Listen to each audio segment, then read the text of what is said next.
the valves are out of time, so we're just gonna readjust all those. They say to do it about every 25,000. You know how that is. So I'm gonna show you how I adjust these valves. This is a 93 535 Virago. What I've already done is I've taken off the carburetors. You need to take out the carburetors in order to get to the cover.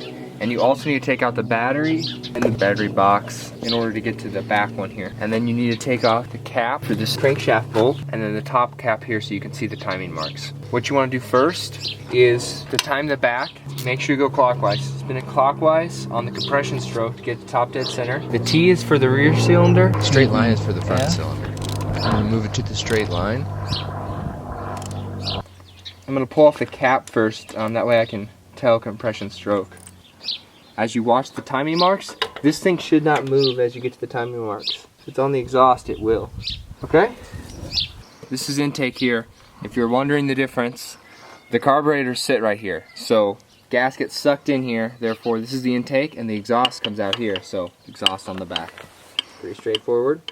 The manual says that the intake is set between 003 and 005. It slips in right here between the rocker arm and the top of the valves. Here I have all three, and right now it's set at 004, it looks like, because 5 is too tight, 3 is too loose. So this one's actually okay.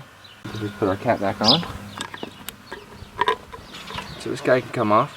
You want to do this on a cold engine. I believe these settings are okay for all the Viragos from 84 and up. 535, I think it's okay for all the sizes too. Okay, the exhaust side. Manual says we can set this one between 0.005 and 0.007. Just check, see if we have to adjust it at all. 5, 6, 7. This guy is way too tight. What I have is I have an Allen and a open head wrench. And then what we're gonna do is we're gonna loosen up the lock nut. And then we're gonna loosen this one just a little bit.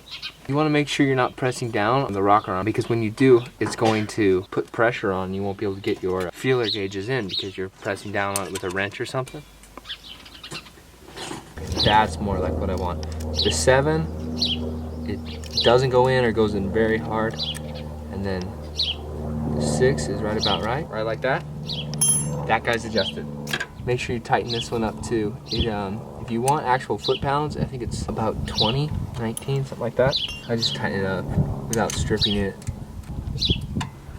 Check this one more time. Make sure nothing changed. Okay, the cap can go back on. Alright, just like that.